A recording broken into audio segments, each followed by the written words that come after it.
여러분, 안녕하세요. 행복한 명절 보내고 있나요? 네, 오늘 안식일 예배는 줌으로 하지 않고 영상으로 함께 하겠습니다. 특별히 오늘 내용은 재림교회 청년, 의사 청년이 간증을 해 주실 텐데요. 그 내용은 기도를 통해 어떻게 하나님의 선한 인도하심을 경험하게 되는지 살펴볼 겁니다. 여러분, 주의 깊게 들어보시고요. 하나님의 음성을 어떻게 들을 수 있는지, 그리고 그렇게 순종함으로써 어떻게 큰 복을 받는지 한번 잘 기억하고 또 기록해 보시길 바랍니다. 함께 보실까요?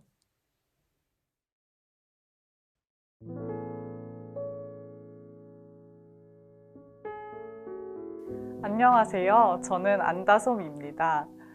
먼저 기도에 열렬한 신봉자로서 하나님께서 사랑하시는 우리들에게 이렇게 그냥 함께 기도할 기회를 주신 것에 감사드립니다. 새해에도 하나님께서 늘 우리에게 하나님을 찾고 구하는 마음을 주셔서 한 해 동안 하나님과 동행하게 되는 한 해가 되길 기도합니다. 새해가 밝았는데 모두 새해 계획은 세우셨나요? 저는 오늘 그냥 하나님의 계획을 따르는 사람이라는 제목으로 간증을 준비했습니다. 제가 제일 듣기 난감해하는 질문은 미래에 대한 계획을 묻는 질문입니다. 하나님께서 확실히 말씀해 주시기 전까지는 특별히 저를 위한 계획을 세우지 않기 때문인데요. 의학전문대학원에 가기 전에 백수 생활을 할 때도 답답한 가족들이 도대체 뭘 할 생각인데? 라고 물으면 하나님께서 기다려보래 라고 태연하게 대답했고, 의학전문대학원을 다니면서도 어느 병원에 갈 거야? 라는 질문을 들으면 늘 모르겠어요. 기도해봐야죠 라고 대답했습니다. 인턴 생활을 하면서도 무슨 과를 전공할 거야? 전공의가 끝나면 어떻게 할 거야? 라는 질문을 정말 많이 받았는데 그때마다 저도 그게 너무 궁금해요. 하나님의 응답을 기다리고 있어요 라고 대답했습니다. 그러면 사람들은 그래도 원하는 게 있을 거 아니야. 뭘 위해 기도해? 라고 묻는데 저는 원하는 것을 위해 기도하지 않기 때문에 그 질문 또한 너무 난감합니다. 당장 10초 뒤에 제게 무슨 일이 생길지도 모르는데 제가 스스로 저에게 좋은 게 무엇인지 알 수 없기 때문에 그저 하나님께서 저를 위한 계획을 제가 알기를, 또 하나님께서 주신 계획을 제가 순종하기만을 기도합니다.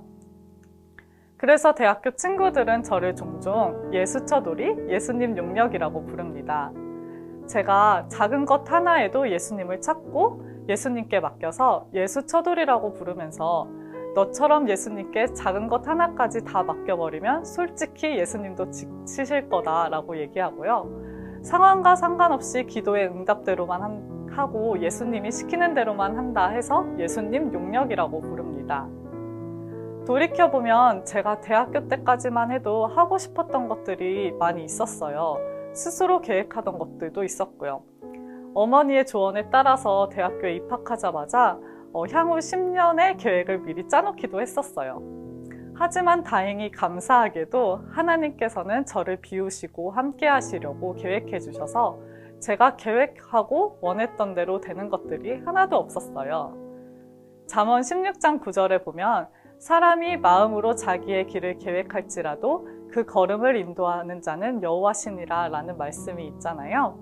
정말 제 인생이 계획대로 되는 것이 없이 흐르는 것을 보고 제 스스로의 원을 포기하고 나서야 그 말씀을 깨닫게 됐습니다. 그 후부터는 인생의 큰 결정은 물론이고 몇 달 후, 당장 며칠 뒤 계획도 그저 하나님께 맡기는 것이 삶이 됐어요. 그리고 너무 당연하게도 예수님께서는 진로를 어떻게 가야 할지부터 당장 내일 어느 교회에 가야 할지, 당장 오늘 오후 어느 교회 청년반에 가야 할지도 알려주시기 때문에 계획 없는 삶을 아주 다이나믹하고 즐겁게 살아가고 있습니다. 작년에는 특별한 기도 응답을 경험해 보았어요. 무엇을 해야 할지, 어떤 선택을 해야 할지에 대해 기도하고 응답받는 것은 이제 너무 자연스러운 일이었거든요. 근데 돈을 어떻게 써야 할지에 대해 처음으로 기도해 보게 되었고, 기적 같은 응답을 통해서 하나님께서는 정말 삶의 작은 부분까지도 주관하신다는 것을 깨닫게 됐어요. 돈을 벌기 시작하면서 제 친구들은 저축 계획, 지출 계획을 세우기 시작했어요. 저는 그런 재무 계획에는 아무 관심이 없었고 딱 한 가지 해보고 싶은 것이 있었는데 바로 히브리인들을 따라 사는 거였어요. 빛을 전한 사람들 책에 나오는 한 구절을 먼저 읽어드리겠습니다. 히브리인들에게 종교적 목적과 자선 사업을 위한 목적으로 요구한 헌물은 결국 저희 수입의 4분의 1은 좋게 되었다. 백성들에게 그처럼 무거운 부담을 지우게 되면 그들이 빈곤에 빠질 것이라고 생각할지 모르나 그와 반대로 이 규칙들을 충실히 준수하는 것은 그들이 번영하는 조건 중에 하나였다. 하나님께서는 순종의 조건으로 백성들에게 다음과 같은 약속을 하셨다. 내가 너희를 위하여 황충을 금하여 너희 토지 소산을 멸하지 않게 하며 너희 밭의 포도나무의 과실로 기한전에 떨어지지 않게 하리니 너희 땅이 아름다워짐으로 열방이 너희를 복되다 하리라. 만군의 여호와의 말이니라. 종교적 목적과 자선 사업을 위한 목적으로 수입의 4분의 1 정도가 나가게 되는 것이 번영하는 조건 중에 하나라고 하니 저도 스스로 제 번영을 위해서 히브리인처럼 4분의 1을 쓰기로 결심했어요. 의료봉사에 보면 불가피하게 안식일에 일을 하는 것에 대해서 나오는데요. 거룩한 안식일 시간이라고 해도 고통당하는 사람들을 구해주는 일에 헌신해야 하는 경우가 있다. 그러나 그러한 일에서 번 돈은 주님의 금고에 들여서 의료기술이 필요하지만 비용을 지불할 능력이 없는 도움받을 자격을 지닌 가난한 사람들을 위해 사용해야 한다라는 구절을 읽고 안식일에 버는 돈도 따로 계산해 두기로 결심했어요. 첫 달 안식일마다 당직을 서면서 예수님처럼 안식일에 환자를 위해 봉사하면서 이 돈을 다 병원비가 부족한 사람들을 위해 쓴다는 생각에 엄청 기쁘게 일하게 됐어요.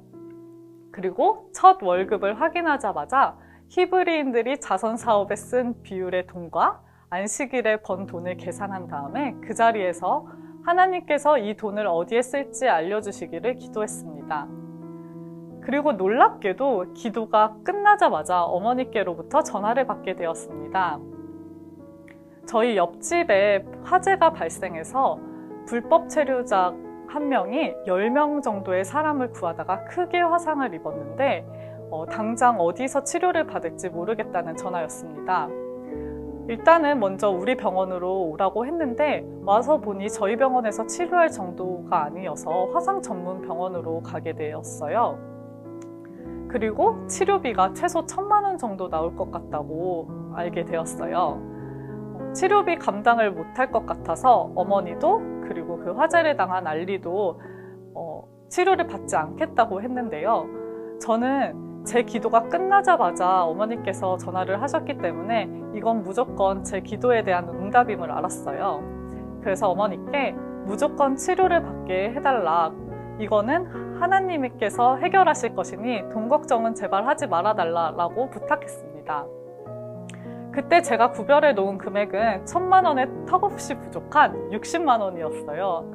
하지만 하나님께서 제 기도에 응답하셨다는 확신이 있었고 하나님께서 함께 해주신다는 것에 믿음이 있었기 때문에 1,000만 원을 모으는 것이 전혀 불가능해 보이지 않았어요.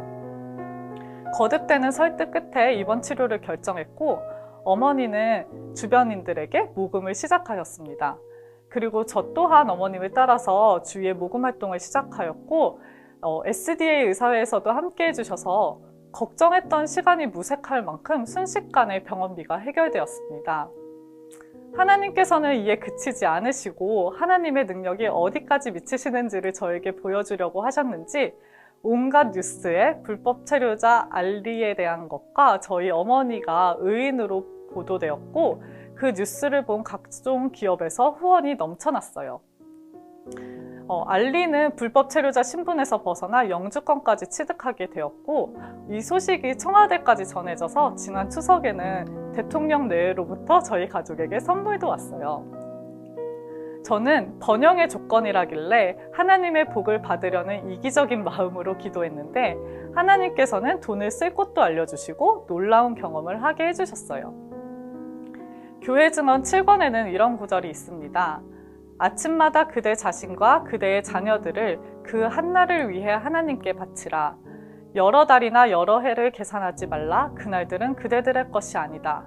단 하루만이 그대들에게 주어져 있다. 마치 그날이 지상에서의 마지막인 것처럼 그 시간 동안에 주님을 위하여 일하라. 그리고 시대의 소망을 보면 이런 구절이 있죠. 그리스도께서는 자신을 완전히 비우셨으므로 자신을 위한 계획을 세우지 않으셨다. 그리스도께서는 당신을 위한 하나님의 계획을 받아들이셨고 아버지께서는 날마다 당신의 계획을 공개하셨다. 그와 같이 우리도 하나님을 의지함으로 우리의 생애가 단순히 그분의 뜻을 이행하는 생애가 되도록 해야 한다. 스스로 계획을 세우지 않는 삶이 세상 눈으로 볼 때는 너무 무책임해 보일 수도 있어요. 저도 생각 없이 산다라는 말을 자주 듣거든요. 하지만 우리의 구주 되시는 예수님께서도 자신을 위한 계획을 세우지 않으시고 날마다 하나님의 계획을 받으셨다는 걸 생각하면 하나님께서 책임져 주시는 삶을 사는 게 오히려 더 든든하지 않을까 생각합니다. 저는 그래서 우리 모두가 그저 하나님께 맡기고 하나님의 계획을 따르며 사는 삶을 실천해 보면 좋을 것 같아요. 내게 닥친 일이 크던지 작던지 그냥 무엇이든지 기도해 보세요.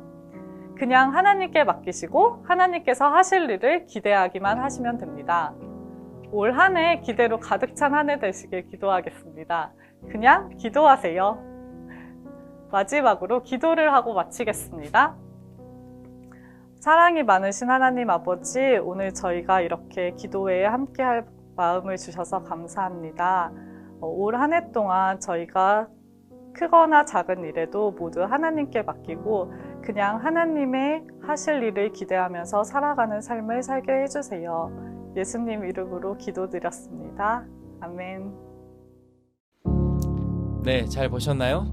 하나님은 이렇게 선하신 분이십니다. 우리를 가장 좋은 곳으로 인도하기 위하여 늘 준비하고 계시지요. 우리 광주 36 초등학교 어린이 친구들도 기도함으로써 우리를 인도하시는 하나님을 만날 수 있게 되길 간절히 바랍니다. 기도하겠습니다. 하나님, 저희가 하나님께서 계획하신 그 뜻을 알기 위하여 기도하게 도와주시고 그래서 인도하시는 하나님을 경험할 수 있게 도와주세요. 설 명절 행복하게 보내고 또한 다시 만날 때까지 저희를 안전하게 지켜주시기를 예수님 이름으로 기도합니다. 아멘.